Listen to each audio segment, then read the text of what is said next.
Eu nem sabia por que meu avô tinha vindo para Ribeirão. A primeira lembrança que eu tenho... A minha memória da cidade são os lugares, né? Passo lá, sinto o coração apertado. Ali onde eu vivi minha infância. Era chão de terra batida. Era uma estrada sem iluminação, sem nada, era isso. Porque não tinha luz no poste naquele tempo. Que antigamente tinha bem mais bruma, aquela cerração. É uma cidade do coração mesmo. Aí eu sinto saudade. São lembranças boas. Satisfação, alegria. Eu tenho saudade da tranquilidade que era isso aqui. Não tinha nada, né? Era uma casinha lá, outra cá. Então eu sinto assim uma saudade daquele tempo. Eu lembro ali do centro. O cinema era outra coisa maravilhosa. Eu sinto até o cheiro, às vezes, né? Com essa saudade que eu tenho. Pela idade, né? Tem muita memória aqui. Ah, isso vai demorar, porque é muitos anos.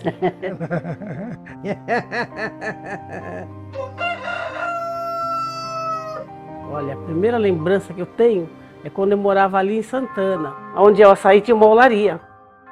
Todo lugar que você pensar aqui tinha olaria. Era um barro legal ali. O que movia a economia aqui era a olaria, né? Não tinha outra coisa. Só que a olaria era assim, você trabalhava 6 meses, no máximo um ano, já mudava, o outro chegava, quanto você está ganhando? 20. Vamos lá que eu pago 22. A gente ia. E aí por diante. Tinha umas 30 olarias aqui ou mais. Lá do São João Paiva tinha 2 olarias. Pedreira Santa Clara tinha lá a olaria da Medeiros Viana, que era o seu Gasparino. Eu tinha 3 fornos de olaria. Olaria da família Gasparini, ali perto de Santa Clara. Aí depois a Santa Clara foi comprando, né? Foi comprando tudo. O Soma, que tinha olaria. E a do seu Romualdo também já funcionava. No Chicubim, Ouro Fino. Hoje é um depósito de Ribeirão Pires. Conhece o depósito de Ribeirão? A olaria era bem bonita. Até eles aproveitaram que era lisinho e fizeram o depósito ali. Aquilo era por produção, né? Você ganhava o que fazia. Quando chove, você não ganha nada. Em casa, mas também não ganha nada.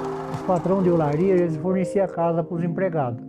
Só que quando o empregado ia para trabalhar na olaria, trabalhava a família inteira.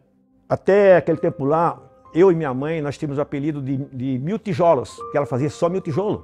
Não fazia mais não, porque não dava, né? E eu ajudava minha mãe.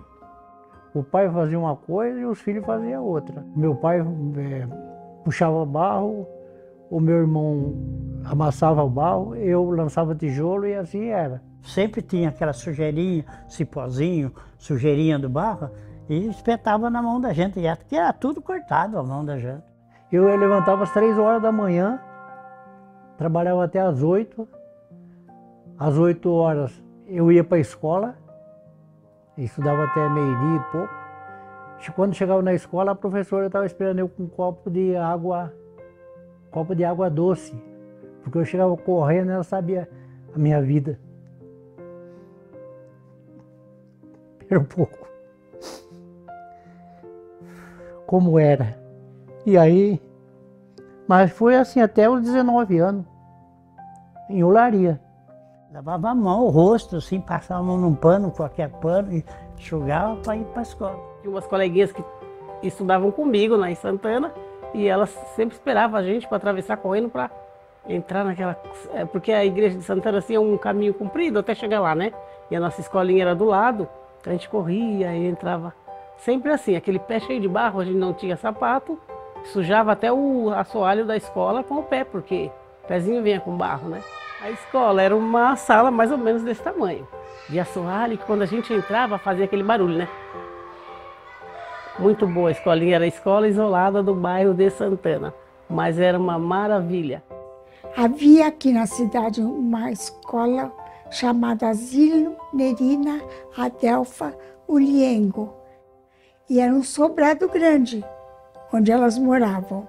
Embaixo, na parte de baixo, elas fizeram uma classe de jardim da infância, só para receber crianças pequenas.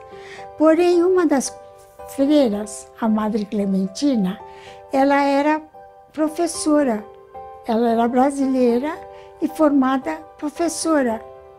Então, essas crianças que eram do jardim tinham que ir para o primeiro ano. Ali foi construído o prédio do externato Nerina Adelfa Uliengo. Quando nós viemos, eu tinha por volta de 5 anos. Quando eu fiz 6 anos, eu já fui para o Enal, já fui para o externato das freiras, que minha mãe, por ser muito católica, fez questão que todas nós fôssemos educadas na religião católica. E as madres realmente faziam isso, né? A gente rezava quando começava a aula, era tudo certinho ali, nós tínhamos aula de religião, tinha aula de bordado. Mi, re, si, re, do, lá, do, mi, lá, si, mi, sol, si, do, mi, re, si, re, do, lá. E ela organizava um coral lá do externato, então a gente fazia parte do coral, então tinha que fazer aqueles testes de voz, ela fazia com a gente, ela no piano, e aí para ela conhecer o timbre de voz de cada aluno. As freiras me emprestaram o palco delas no pátio, tinha um palco na parte coberta do pátio, e elas me emprestaram. Trouxeram as cadeiras todinhas da escola, e aquilo lotou. E o que tinha de gente em pé atrás... O Enal, nesse sentido, ele teve muita importância, né, para a arte e para a cultura. Maria Lúcia Zotti, nossa, excelente aluna, ela era minha aluna no colégio das freiras, porque eu também continuei primário. Eu continuei lecionando primário. Música era uma coisa, primário era outra.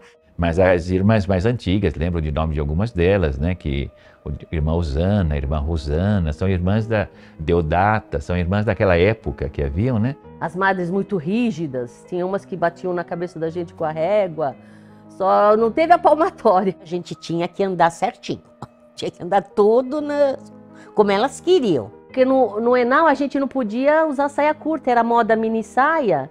Então o que a gente fazia? Enrolava a saia para ficar mini. Aí a madre chegava, a gente abaixava a saia.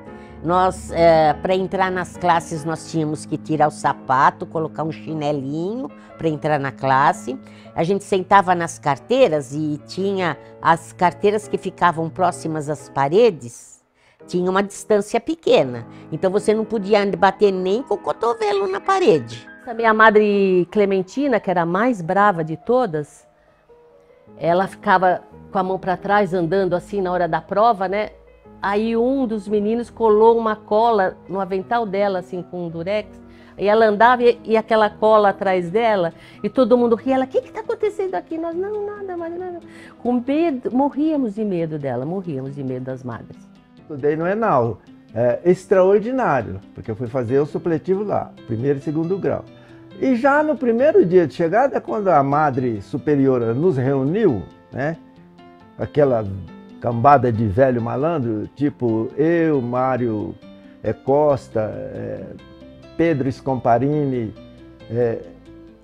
o Adriano da Solve e mais algumas pessoas de Ribeirão. E aquela conversa andou mais ou menos uns 15, 20 minutos ali naquela sala. Mas a madre, ela percebeu que eu não conseguia fechar a boca, porque eu não parava de falar e de rir, enfim, de me manifestar. E ela fez a leitura dela, falou, puta, esse é um cara alegre, isso é gente que vale a gente. E foi nessa que, depois de tudo, ela olhou para mim e falou, você vai viver uns 100 anos. Daí eu falei para ela, falei, madre, muito obrigado pela praga que a senhora me joga. Então eu estou perdido nesse quesito, vai viver 100 e pouco? Eu estou querendo 199, que tenha pego a praga dela.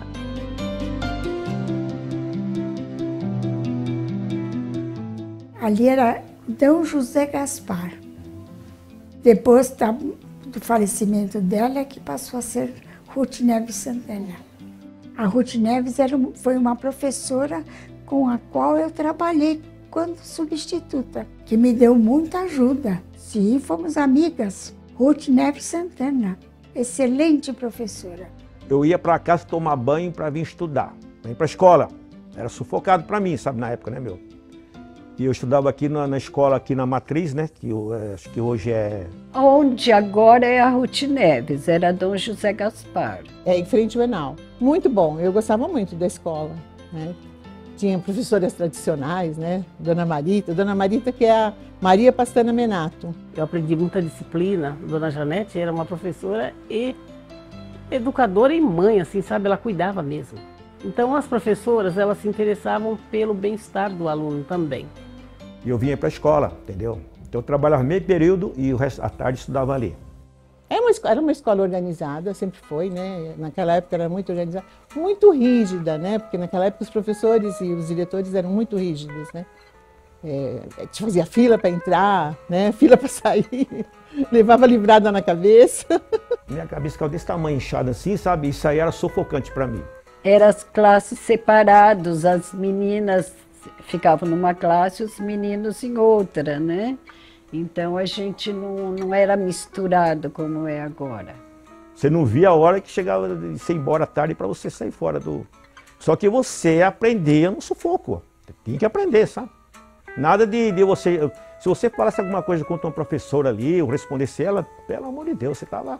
O ginásio Felício Laurito, porque até então era o ginásio Felício Laurito. Foi construída a primeira escola, né? Que na época havia, o ensino era primário, ginásio e o que hoje é o ensino médio seria o científico e o clássico. Então havia só nas escolas de Ribeirão Pires até a 4ª série e o Felício Laurito foi a primeira escola que tinha até a 8ª série, ou seja, 4ª série ginasial. Tinha magistério, tinha datilografia. Para fazer Felício era assim. Você só entrava no Felício no 5º ano, que seria o primeiro ano do ginásio, se você tivesse durante todo o período de primário, nota 100. Você ia direto, você não precisava fazer exame de admissão. Comecei a estudar lá em 68. Eu sou a primeira turma que houve o ensino médio. Mas se você não tinha nota 100, que era o meu caso, eu não tinha, porque eu não era a melhor aluna do mundo, eu tive que fazer 1 ano de admissão depois do 4º ano. Esse 1 ano de admissão, na época eu acho que o Ruth Neves estava em reforma, aconteceu alguma coisa, a gente fez no Enal. Estudei no Felício Laurito, eu moro lá perto, né? Entrei na primeira série do ginásio, antigo ginasial, e estudei lá até o 3º colegial, que foi em 74. Fui lecionar música no ginásio do Felício Laurito. Na época que eu estudava, os corredores, né, tinham esse mesmo formato, era o piso de ladrilho. Eu lembro as salas de aula eram salas grandes. Nós tínhamos professores muito rigorosos. Mas eu lembro que tinha o Edélcio, que trabalhava na secretaria. Lembro da professora Lígia, que era professora de literatura. Que tinha a dona Libânia, que era um inspetor de alunos. Genofre, o outro irmão de biologia, né? Lembro do professor Rocha. E tinha o Vadão, e o Vadão também uma pessoa muito conhecida na cidade, porque ele era o professor de educação física, né? Do professor Claudinei de Química, do professor Gutierre de Física, do professor Oswaldo Genofre de Ciências. E foi uma época muito boa. O tempo que Felício era a melhor escola pública da região. Estudar na escola particular naquela época era quem tinha dificuldade de aprendizagem. Todos nós estudávamos no Felício Laurito. Então toda Ribeirão Pires, a minha geração, essa geração dos anos 60 e 70, praticamente estudaram no Felício Laurito. Ele já era considerado uma escola de elite. Era o Felício aqui, o Viscondão em Mauá e o Américo Brasileiro em Santo André, as escolas top na época, né? Naquela época nós tínhamos profissionais muito habilitados, né, que hoje são grandes memórias, né? É muito engraçado que onde eu moro perto do Felício, tem o posto de gasolina, né? E eu me vejo, esse dia eu estava me vendo, eu faço o mesmo trajeto que eu fazia quando eu era criança. E a gente ia na rua do Felício, era tudo terra, aprendendo de bicicleta.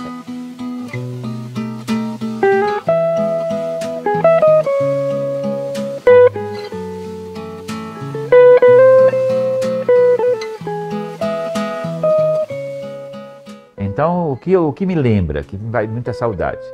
Me lembro da padaria do seu Arnaldo, padaria central. Alguém conhece, lembra do Jorge Ayub? Ficava todo com o meu salário, porque a despesa era feita lá. a venda do anis, lembro da farmácia do Mário. Que ficava ali do lado da Pernambucana. Nossa, seu Mário era assim o tipo do médico da gente, né? A minha geração era a geração que o médico da cidade era o Mário Paulo. Então a gente frequentava muito aquela farmácia. Quantas injeções, né? Quando ele entrava, o Raul, que é o irmão dele, ou o Mário para dar injeção, era assim a choradeira já, né? Porque vinha aquela injeção de ferro desse tamanho. Que dava injeção na gente, ai, ai, ai. E tinha época que eu me escondia embaixo da cama e todo mundo me procurando para tomar injeção. E o Mário era famoso porque chegava lá, aquele jeitinho dele. Quem atendia, que era a matriarca, toda era a Assunta. A Assunta ela atendia com carinho. Mas lá atrás, onde ficava o farmacêutico, que era o Mário, ela falava, vai, passa lá no Mário. Era o medo da pincelada na garganta que ele fazia, que aquilo era horroroso. As lavagens de ouvido. Eu já começava a chorar só de ver aquilo. Aí, mas filha, você vai conseguir respirar melhor. Eles eram assim uns amores. Então, mas o Mário foi o médico da cidade e havia os irmãos dele, que eram o Dorival e o Raul. Então, o que acontece? Ali, se você, por exemplo, eu passava, na época que a gente passava, que caminhava por ali, porque eu morava lá na Vila Aurora, se acontecia alguma coisa, aí melhorou daquilo, o que está acontecendo, vem aqui. Eles chamavam.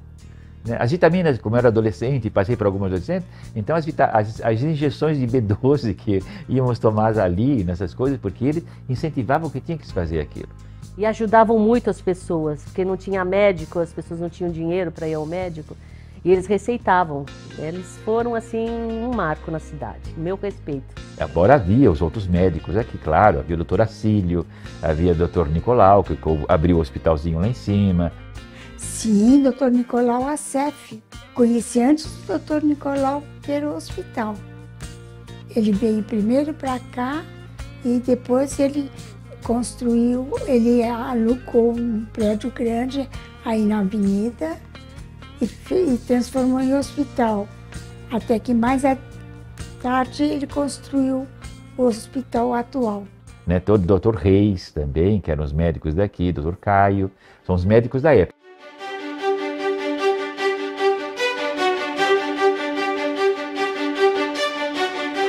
Aquela lembrança, o centro de Ribeirão. Então, tinha a famosa Dona Matsui, uma japonesinha muito meiga, muito gente fina, que ela vendia tudo para lápis, borracha, uma papelaria ela tinha, né? Todo mundo se reunia, começava o ano, todo mundo tinha que ir na Dona Matsui comprar. Ela já é falecida, mas ela foi um marco mesmo. As novidades, quando surgiu aquela borrachinha que cheirava, aquilo foi, nossa senhora, fazia fila para comprar a borrachinha na cidade. Era muito legal. Da loja do seu Vadi, da loja do seu Tufik. A granja do falecido Haroldo Neves, lá no fim nós íamos buscar galinha lá. Aquele pedaço ali da Rua do Comércio, né? A Rua do Comércio e a Rua Felício Laurito. Era diferente mesmo, tinha a trucaiada que a turma falava, Rames, Raja, o pessoal fez, aí sempre se reunia na Rua do Comércio, né? O seu Jamil, que tinha a loja, hoje é farmácia, do lado do Nakano, o seu Jamil. 3x4 era o Seguchi. Esse é do seu Joãozinho, a loja do Tatu, que era ali em cima, a loja de móveis, né? Isso começou desde de 60, eu me lembro. A loja do seu Joãozinho, que tem até hoje, são os filhos, netos, né, que tocam.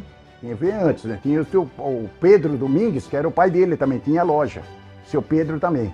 Então, o Joãozinho sempre põe assim, fama, sapato, vendia, né? A gente era bom demais. A minha avó conseguiu uma colocação, minha avó que era daqui de Ribeirão Pires, conseguiu uma colocação no seu Joãozinho, na loja do seu Joãozinho. O seu Joãozinho tinha de tudo, né? Aviamentos, linha, fita, agulha, tecidos, tecido para roupa, tecido para fazer toalhas, tecido para fazer roupa de lã, calçados, muito calçado tinha. Que a gente comprava fiado lá, né? Era marcado no caderno. O que você pode imaginar, ali tinha. O seu Joãozinho trazia as novidades de sapato, até de algumas roupas. Então a gente era o ponto. Então o shopping era aí no seu Joãozinho, aqui em Ribeirão Pires. Ao menos o meu, né? Não sei dos outros. Mas era muito interessante. Ele era muito boa pessoa, família maravilhosa. A loja do Nogani. Então o que acontece? Na época nós passávamos e conhecíamos todo mundo. Eu trabalhava no japonês, né? No Kakizaka. A dona Amarelinha Rich era a mãe do Herbert Rich. E ela tinha a casa e ela gastava lá no Kakizaka. E ela gostava de fazer, pegava, das vezes, bem, ela fazia aqueles, como é que diz, os grampos de prender roupa, ela fazia com aqueles enfeitezinhos. Ela meticulosa de dona Amarelinha, né? Eu me lembro que eu levava, já tinha idade, eu levava compras lá para ela, né? Aí atrás da loja assim. Então ali onde tinham todo esse pessoal que tinha o comércio ali, né? O Bar do Moreno, que era também ali onde é hoje o Bradesco. A loja de Abrão, onde que é hoje, aqui, deixa eu me situar aqui na Rua do Comércio, logo onde que é o Centenário, onde que é o prédio do Centenário. Antigamente lá era parque, vinha os parquinhos lá. Tinha os parques lá e depois construíram, né, isso aqui. E era do seu Abrão. E o seu Abrão, ele ficava na cadeira sentado e até dormia. E uma vez o Luiz Ayub soltou uma bombinha debaixo para acordar ele. Então são pessoas, você vê, naquela época nós nos conhecíamos. Porque eram tudo famílias que se conheciam naquela época, que estavam todos ali. Depois, aí na frente do Bradesco, veio o seu Rafael, pai do Adinã, isso, que comprou a loja, que era do Botafogo lá, né? Casa Botafogo.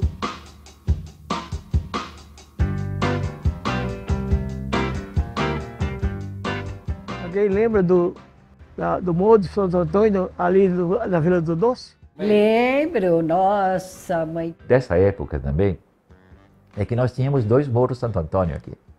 Eu lembro muito bem dos 2 morros, hoje tem o nosso ainda lá em cima, mas aqui onde eu estou nesse momento, era o Morro Santo Antônio. Era o morro aqui. Aqui onde a gente está era o morro, né? Esse aqui a gente chama de Centro Comercial Novo, né? A gente mais antigo dá esses nomes para o centro. Os 2 morros pertenciam a famílias diferentes. E os 2 morros, as 2 capelinhas que tinham sobre o morro, elas competiam entre si. Então, quando havia a festa de Santo Antônio, um jogava os fogos de lá do morro de lá, outro do morro de cá, quase como assim, para competindo quem tinha a melhor festa. Tinha capelinha lá em cima do morro, a gente ia lá por trás, tudo para subir, para chegar ali na capelinha, né? E eu fiz uma foto ali e tudo mais, enfim. E dali você vislumbrava a cidade. Eu cheguei a ir nesse morro também, num passeio da escola, porque às vezes a professora tirava a gente da classe e nós vínhamos tudo andando pela cidade e nós chegamos a ir nesse morro, passear, né, fazer uma espécie de uma excursão escolar. Subi lá por quê? Porque aquilo era o mini ponto turístico, vamos dizer assim, do local, né? No mandato do Valdírio, ele resolveu tirar o morro e aterrar onde é o Jardim Alvorada, tá? Onde tem o Jardim Dois Belos. Ali tudo tá boa. E depois eu me lembro, assim, quando tirava, que a cidade ficava toda empoeirada, daquela terra que eles tiravam. Quando foi cortado o morro aqui, eu trabalhava no Seu Joãozinho. Então eu vivenciei dia a dia a retirada desse morro que estava aqui. E uma das exigências da família é que no local, ele teve que entregar a capelinha, no local onde estava a capelinha, em ângulo reto, né, perpendicular, ele queria que se construísse a capela. E então tirava o morro, no local onde havia a capela, teria que haver a capela de Santo Antônio. Isso passou, todo mundo esqueceu. Hoje, não sei por que resgataram isso, eles fizeram a capelinha. Essa capelinha de vidro que tem aqui, que ela está no exato local, olhando perpendicular, onde na época existia a capela de Santo Antônio. E a gente achava estranho o morro começar a desaparecer no meio da cidade, né? Mas o que a gente percebe é a mudança no vento do centro da cidade em função da tirada do morro, né? As pessoas que sempre vieram para cá, elas não percebem isso, mas a gente percebe. O centro de Ribeirão, ali onde é a Rua do Comércio, onde tem o Shopping do Ike, não tinha o vento forte que tem hoje. O vento foi ocasionado por conta da tirada desse morro, dessa parte aqui, né? Então os nossos morros têm a sua história.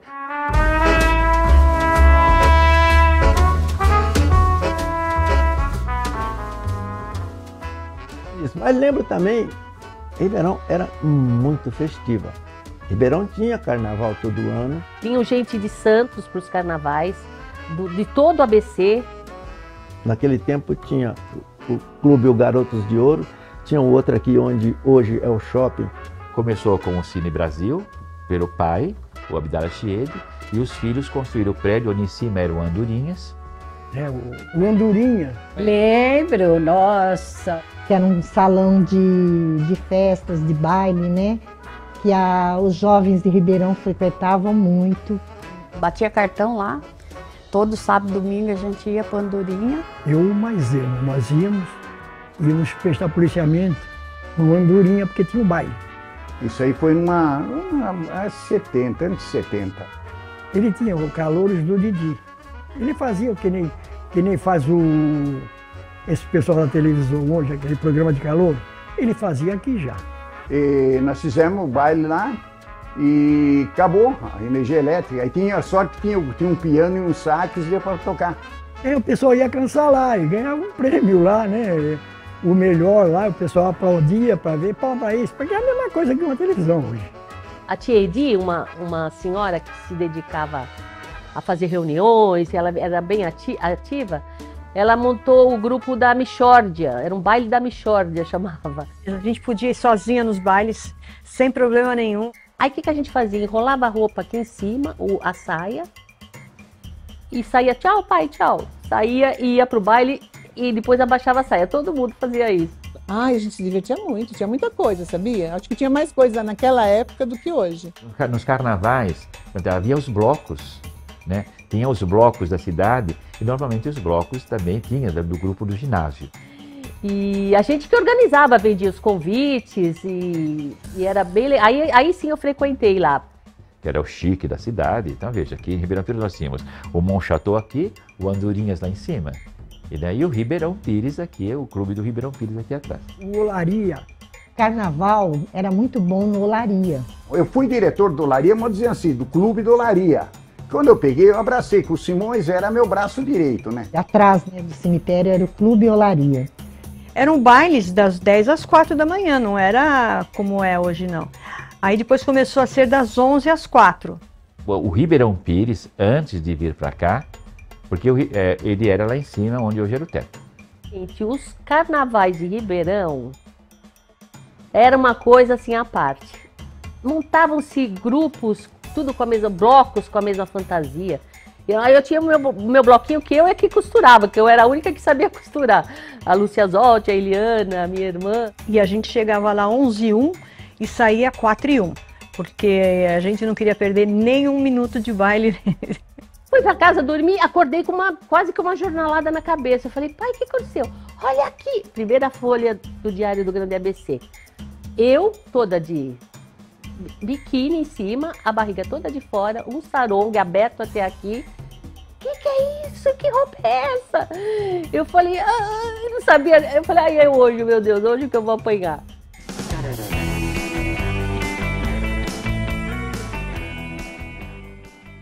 O cinema era outra coisa maravilhosa. Fui muito no cinema. Olha, o primeiro, o Cine Brasil. Brasil e Damasco. Cinema velho, cinema novo. O Cine Damasco que veio depois. Era o Cine Brasil do lado de lá ainda, né? Onde é a Pernambucana hoje. Na Capitão José Carlos. Eu lembro da primeira vez que eu fui no cinema, foi o meu pai que me levou para ver O Menino da Porteira. Eu nunca esqueci isso. Mazzaropi. E a mulher corria na frente da bicicleta que estava correndo atrás dela. E ela ia na frente da bicicleta atrás, ela na frente da bicicleta atrás. Então, os filmes, quando o Mazzaropi lançava o filme, aquilo fazia uma fila ali na rua. Tinha o King Kong, já tinha.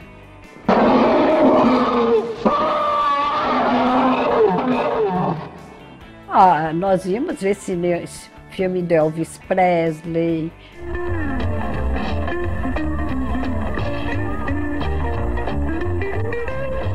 Filme do Roberto Carlos.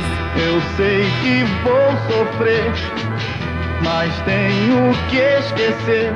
Passava sempre aquele canal 100, eu lembro, né? Aquele canal 100 que dava um resumo de notícias ali.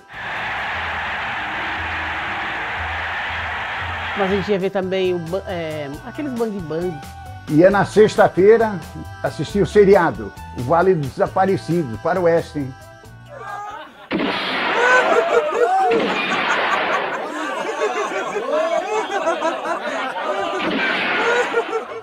No cinema, no matinê, era matinê. A sessão do troco, se levar a trocada, era mais em conta. Marcelino Pão e Vinho. Só quero ver a minha mãe. E a sua também, depois. Os filmes daquela época, né? Eu fiquei viciado em cinema. Eu não ia mais porque e as crianças não podiam sair. Todos domingos, quando tinha dinheirinho. E depois veio a inauguração do Damasco, né? Que foi o filho do Abdala, o Chikrala, né? E o Neme, que eram os dois irmãos, que inauguraram o Cine Damasco, que era uma coisa enorme, né? Aquela sala enorme, um hall entrada, que tinha, na entrada tinha todos os filmes, as legendas dos filmes, os painéis dos filmes fixados, e era o programa que se tinha, era um cinema enorme, das cadeiras de madeira. Mas todo mundo curtiu muito, na minha geração, nossa, e a gente ia namorar, né? Porque não podia namorar. Naquela época era só pegar na mão. E havia uma brincadeira que fazia na época, que falavam que eram pulgueiros, né? Então, tanto o Brasil como o Damasco eram pulgueiros. E o que o Neme e o Abdala falavam assim, né? Eu quero, se vocês encontrarem aqui dentro do cinema uma pulga, vocês me falem, mas ela tem que estar carimbada assim no Damasco, senão eu não acredito. Não, eu ia quando era solteiro, depois de casado a mulher não participava, eu acabei não participando também. E não somente os filmes, os eventos eram feitos todos lá. Então as festas de formatura, havia também algumas apresentações de artistas, o Roberto Carlos veio cantar lá. Foi um auê. Lembro dele chegar de carro e eu e a minha irmã mais nova, nós corremos atrás do carro lá no centro da cidade.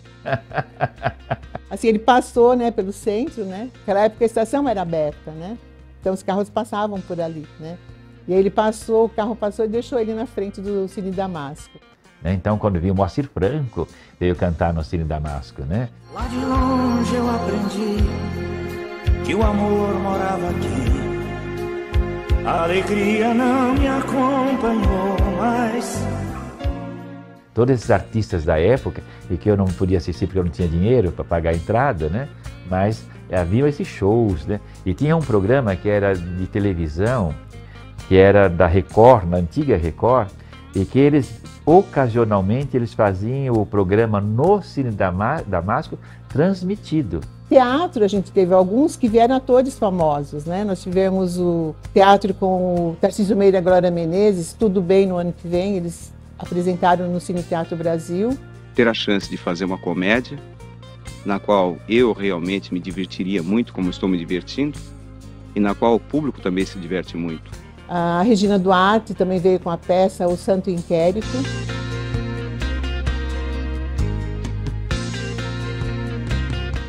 Então a gente tinha mais coisas assim, culturais do que hoje. A minha formatura foi lá. A formatura de ginásio, né? Com a sala lotada, né? Imagine, eu não sei quantos lugares haviam ali, mas eu acho que haviam de 300 a 500 lugares. E a gente fazia a nossa apresentação no Cine Damasco, no antigo Cine Damasco, que hoje é o Shopping do Ike. E aquilo era tão encantador, essa memória que eu tenho daquelas escadas de mármore, do cheiro, né, do cheiro daquele Cine Damasco, e a gente ali na coxia, no vestiário, fazendo a maquiagem. A gente ia de longo, ia tudo muito arrumado, maquiado, era um evento na cidade, né? Se vestindo e se apresentando num palco, e os pais todos olhando, falando, meu Deus, a gente está num palco. Então isso foi mágico, foram lembranças assim que inesquecíveis. Os rapazes sentavam nos corredores, porque era carpete, porque não tinha mais lugar para estava lotado, embaixo, em cima, tudo. Lotadíssimo o Cine Brasil. A gente ficava assim meses pensando no espetáculo, pensando na fantasia, pensando na maquiagem, os pais presentes, sempre falando, não, vamos, levando os filhos, né? Na época, todas as festas da cidade, e as festas da cidade eram na igreja. Na matriz, a missa era 6 horas, eu abria a missa. Eu lia também lá, ajudava o padre ia lá fora, fumar, o padre fumava naquele tempo, né? Porque a igreja na época era autoridade civil, eclesiástica, né? E política. Falando de padre, se eu não me engano, me foge o nome do padre Alcides, se eu não me engano, se eu não me engano, foi atropelado, se eu não me engano, não tem uma segurança. Eu sei que meus primos, o Bruno e o Mário, iam tomar conta dele, lá. E lá tinha o vinho. Tinha um vinho líquido vertiginoso, estavam dentro, então eu estava no paraíso lá. Ocorre que, o que eu me lembro bem dessa época, eram das procissões que haviam aqui. E as quermesses ali da igreja, né? Que aí a gente ia nas quermesses. Então o passeio da gente era ir nas quermesses e aí a gente descia até o centro, voltava, ficava paquerando os rapazes, né? Era muito gostoso. Por exemplo, na Sexta-feira Santa, a procissão saía da Igreja Matriz, ela descia, atravessava a porteira, a linha do trem, e ia até Francisco Monteiro, onde hoje é o McDonald's. Festa do Pilar, quando eu cheguei aqui, não existia o que existe hoje. Era caravana, e era o quê? Charrete, carro de boi. Ali era o caminho dos tropeiros. Como é que era o caminho dos tropeiros? Os tropeiros que vinham, subiam a serra, eles caminhavam beirando os rios. Então tinha o Rio Grande. Quando chegava aqui, eles pegavam o Ribeirão, o córrego do Ribeirão Pires, né? Que não chamava-se Ribeirão Pires, e na nascente, que era ali no Pilar, havia, do outro lado do morro, a nascente do Tamanduateí. Passava o movimento, a minha esposa colocava um pano embaixo da porta por causa da poeira dentro de casa. Ia lá. Eu não saía daquela festa ali, sabe? Isso, sabe? Jovem vai lá para arrumar namorada, né? Eu ia lá para arrumar namorada e para comer cocada e chupar mexerica, que eu gostava, né? De fazer na época, né, meu? Interessante que havia a Pedreira Santa Clara, né? E a Pedreira Santa Clara, sabe como se chegava na Pedreira Santa Clara? De trem. Havia uma derivação da estrada de ferro, que ia aqui beirando o Ribeirão e levava a pegar a pedra na Pedreira Santa Clara. Comecei quebrando pedra. Depois saí do Olaria e fui para a Pedreira Santa Clara. Trabalhei 6 anos e meio lá, serrando granito, não sei se conhece. Eu comecei no almoxarifado, fiquei 8 anos sendo gerente geral. Era duro o serviço, porque quando eu entrei, estava começando a serraria também. Então a gente levantava o bloco de 10 toneladas na talha. O nosso granito é o granito da Pedreira Santa Clara. A igreja da Sé foi feita com pedras da Santa Clara, né? Vem aqueles blocos de 10 toneladas, você coloca na máquina. Você via só para serrar. Fazia uma montagem das lâminas. Polir e vender aqueles blocos. Ficava um mês inteiro eles serrando. Dia e noite, 24 horas. Você trabalhar aí 12 horas de dia, durante a semana, 12 horas de domingo a domingo, e de noite, quando era a noite, era 12 horas de noite, pegava o domingo à noite e ia até domingo de manhã. E lá com o Genival enchendo o saco ainda. E os pessoal da quarta trabalhavam lá na pedreira, os canteiros, né, que a turma falava, em cima do caminhão à tarde, e todos que eram no martelo, tem artesanal, né? Mas chegou a ter 220 pessoas. E antigamente tinha as explosões da 4ª divisão, né? Tinha horário, 11 horas, se eu não me engano, que estourava, punha os estupim, né? Antigamente escutava isso aí, ó. Quando dava sinal,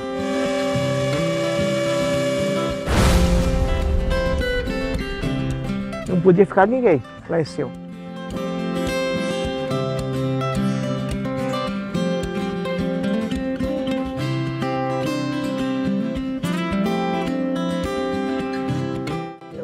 Várias lembranças da cidade daquela época.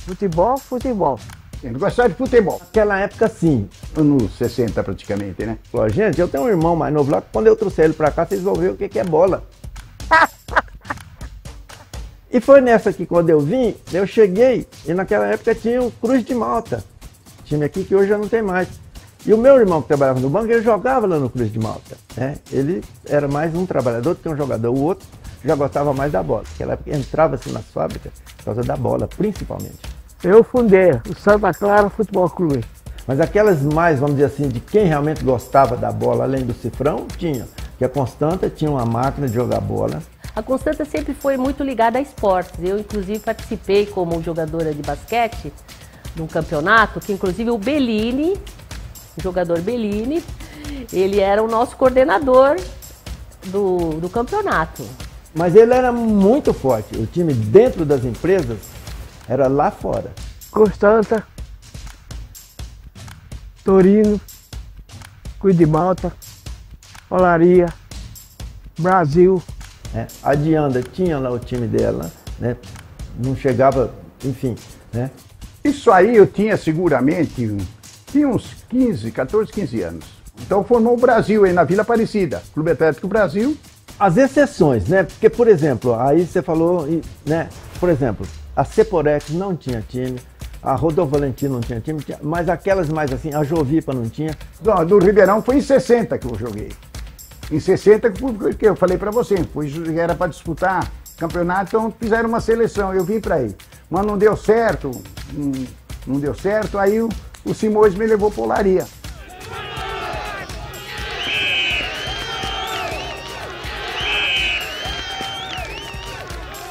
Bem, na verdade o melhor era o Ribeirão, né? Depois vinha o Olaria. O Olaria foi um dia muito bom. Olaria. Do Brasil. Do Olaria, também nós fizemos um campo na frente do cemitério.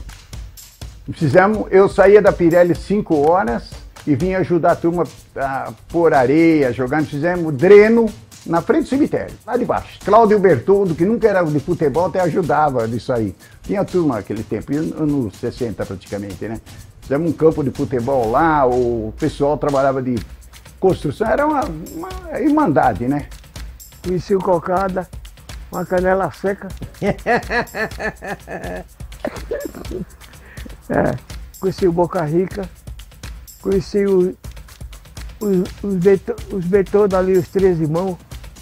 Até eu falar que era o meio oficial, né? Sempre joguei no gol, né? O goleiro? Joguei muito contra ele. Deixei ele muitas vezes com a bunda no chão. Graças na Pirelli, fui lá também, tive uma passagem como campeão do Cepsídico, o técnico era o Wilton José da Costa, que é juiz de futebol da federação, uns tempos ele e o irmão dele, era Ivo, né? 2 irmãos. Nós chegamos a ser vice-campeão da cidade. Perdemos no Ribeirão com a Água Pilar, porque eu perdi um pênalti. Ali onde é aquele estacionamento, bairro eu não consigo te falar, mas onde tem um estacionamento dos carros apreendidos da prefeitura, JB Duarte, o campo do Cruz de Malta era ali. Nós tínhamos o nosso campo aqui na avenida. Aí eu cheguei, assim que eu cheguei, tinha jogo lá e me levaram. Meu irmão mais velho levou, né? E, era irmão do Perácio, você deve jogar. E aí, sem falsa modéstia, sabe? Eu cheguei, eu sempre peguei muito forte na bola. Esse cara é bom de bola. Aquilo não tinha arquibancada, aquilo não tinha alambrado, aquilo não tinha nada. Eram umas redes velhas, que naquele tempo não tinha essa rede de nada, era de pano. Mas a primeira que veio, o goleiro nem viu. Aquela rede de pano, eles não recolhiam, aquilo ficava lá, umedecida, pensou que estava apodrecida. Aquela bola, meu filho, e era uma bola grande, assim, e pesada. Mas eu com 18 para 19 anos, meu filho, pelo amor de Deus, do pé esquerdo, olha, aquilo entrou para aquela rede velha, rosnou, tinha o brejo atrás assim, não sei o nome daquelas folhagens que tinha ali, e para encontrar essa bola até onde ela foi parar. Esse cara é bom de bola. Tinha um gordinho, fortinho, que era goleiro do Ribeirão Pires Futebol Clube.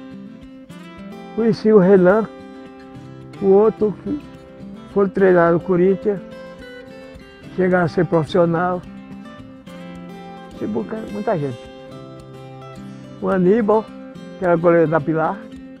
E às vezes a Constanta contratava jogadores só para fazer parte do time, não precisavam nem acho que trabalhar direito, né?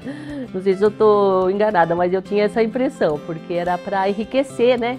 Porque os jogadores, na época, como eram muito famosos, eles traziam publicidade para a empresa. Eu já vi centroavante, artilheiro, mas igual o Gustão, cara. Gustão, ele marcava gol de tudo quanto é jeito, e eu vou mais adiante. Ele só não ficou no Palmeiras porque ele não quis. Só porque ele não quis. Eu lembro também do Ademir Scarpelli, também jogava na Constância, quarto zagueiro, lindo, cara, lindo mesmo, tudo mais. Hoje eu não sei como é que ele tá, faz tempo que a gente não se contata. Mas eles tinham um time muito bom, mas muito bom mesmo. Muito forte. Tinha jogadores, eu não sei precisamente, mas acho que foram para o Corinthians até, eu não me recordo o nome. Eu sei que tinha o Adnan. Era a fábrica de moinho de café lá, a parte primeira. Uma parte, depois compraram até onde que é a antiga, né? Depois comprou e olha, começou a expandir até chega mais de mil funcionários. Trabalhei 2 anos na Constanta. Quando eu passei frente à Constanta, eu vi uma placa grande, uma faixa, admite-se operador de máquina. Eu era líder, né? Eu era secretária do departamento que fornecia peças para fazer o potenciômetro. Naquele tempo já pedia o básico já completo. Eu não tinha. Mas eu cheguei lá, mas eu tinha muita prática. Então, graças a Deus, eu tinha prática de eletrônica e tinha prática de mecânica. Faz um teste aí. Aí pegou, me mandou entrar, fiz. Ele olhou tudo, mandou fazer a entrevista, fiz. O teste lá tinha uma máquina que tinha um sistema eletrônico e pneumático. Aí eu comecei, o chefe pegou e chegou e falou, você fica aí olhando como é que funciona e depois eu vou te perguntar. Eu falei, tá bom.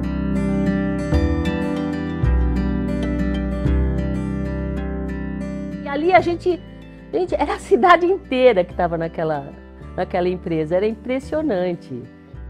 Eu acabei entrando depois de 5 anos que foi descobrir que eu não tinha diploma. Aí eu tive que fazer o supletivo para dar o diploma. Naquela época a gente entrava como salário mínimo de menor. Tinha o salário mínimo do maior e tinha o salário mínimo do menor. A carteira profissional ela era tirada em Santo André. Aqui em Ribeirão não tinha nada disso. Então a gente ia para Santo André cedinho para fazer a carteira profissional. Aí ela me avisou. E a Dianda tinha 2 horários. Ela tinha o horário das 6 às 2 e das 2 às 10. O meu horário era muito das 2 às 10. Na Dianda eu entrei como empacotadeira. A gente tinha que vir a pé, porque não tinha ônibus, né? Era tudo na caminhada. A fábrica, ela tinha um galpão grande, onde ele existe até hoje, aquele galpão maior, que lá ficavam as máquinas, né? As máquinas que tinham as grandes bobinas de papel. Ali era molaça. Molaça é onde eles jogavam papel, revista, jornais, para ir defazendo, para poder fazer o papel, reciclar aquele papel, chama molaça. Em frente a essa parte, aí tinha a parte da elaboração do papel. Saía, né, a parte igual um jornal, uma coisa enorme, assim, igual um cobertor, digamos. Aí eles enrolavam, faziam papel grande, que era um maquinário que saía o papel úmido, ele ia secando e ia formando as bobinas. Depois, o rolo grande, depois ia para cima para as mulheres, lá em cima só trabalhava a mulher. Era para poder fazer, era de 2 metros o comprimento e os rolos que tem que ser medido. Aí botava lá e ia para a serra para poder cortar. E tinha as bancadas. Nas bancadas já saía o papel higiênico cortadinho. E eu era uma das empacotadeiras. O que a gente fazia? A gente colocava o rótulo no papel higiênico. Colocava e colocava nos sacos, na época eram sacos de papel, que eram embalados, fechados e iam para os caminhões. Né? Tem amigas até hoje que trabalhou comigo na Dianda. As pessoas têm boas recordações, têm boas lembranças. E fica na memória da gente aquilo que a gente viveu. Então, isso que vocês estão fazendo é importante, você resgatar isso e preservar essas memórias. Eu fiquei aqui e criei raiz, né? Mas era um tempo muito feliz. Então, tudo isso Me dá saudade, sim. Agradeço a honra que vocês me deram de externar a minha alegria.